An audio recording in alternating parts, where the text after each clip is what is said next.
টুনটুনি ও মোটু হাতির অভিযান। সুগন্ধি বনটি ছিল সবুজে ঘেরা এক স্বর্গ। সেখানে ছোট বড় সব পশু পাখি সুখে শান্তিতে বসবাস করত। সেই বনের দুই বন্ধু ছিল টুনটুনি আর মোটু হাতি। টুনটুনি যেমন চটপটে আর বুদ্ধিমান, মোটু হাতি তেমনই বিশাল শরীরের অধিকারী আর দয়ালু। তবে মোটু হাতির একটু আলসেমি ছিল। হঠাৎ একদিন বনের ওপর নেমে এলো ঘোর বিপদ। বৃষ্টির দেখা নেই অনেক দিন। কড়া রোদে বনের নদী নালা সব শুকিয়ে কাঠ হয়ে গেল। জলের অভাবে পশু পাখিরা ছটফট করতে লাগল। টুনটুনি পরিস্থিতি বুঝতে পেরে আকাশে ডানা মেলল। উড়তে উড়তে সে পাহাড়ের একদম চূড়ায় দেখতে পেল একটি উজ্জ্বল জাদুর সোনালি আপেল। সে জানত এই আপেলটি উদ্ধার করতে পারলেই বনে আবার আশীর্বাদের বৃষ্টি নামবে। কিন্তু আপেলটি ছিল একটি বিশাল পাথরের নিচে চাপা পড়া। টুনটুনির একার পক্ষে সেই পাথর সরানো অসম্ভব। সে দ্রুত উড়ে গেল মোটু হাতির কাছে।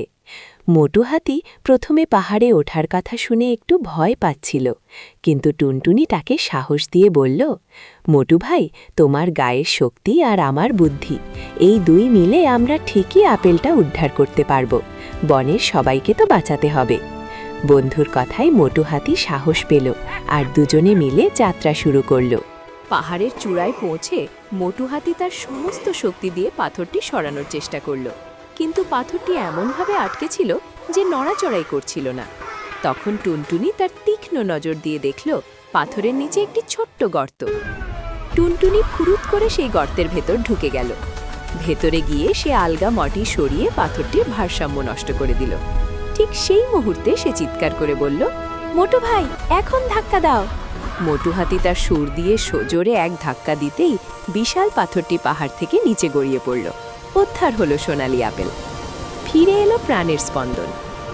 মোটু হাতি যেই তার সুর দিয়ে সোনালি আপেলটি স্পর্শ করল, অমনি চারদিক অন্ধকার করে মেঘ জমে উঠল। মুহূর্তের মধ্যে শুরু হলো ঝমঝমিয়ে বৃষ্টি। শুকিয়ে যাওয়া নদীগুলো আবার জলে ভরে উঠল। পশু পাখিরা আনন্দে নাচতে শুরু করল এবং মোটু হাতি ও টুনটুনির জয়গান গাইল। বন্ধুরা, আমরা যা শিখলাম, একতাই বল।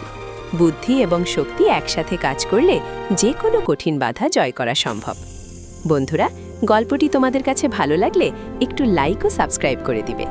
যারা বড় হয়ে কার্টুন দেখতে পছন্দ করে তারা কমেন্ট করে জানাও।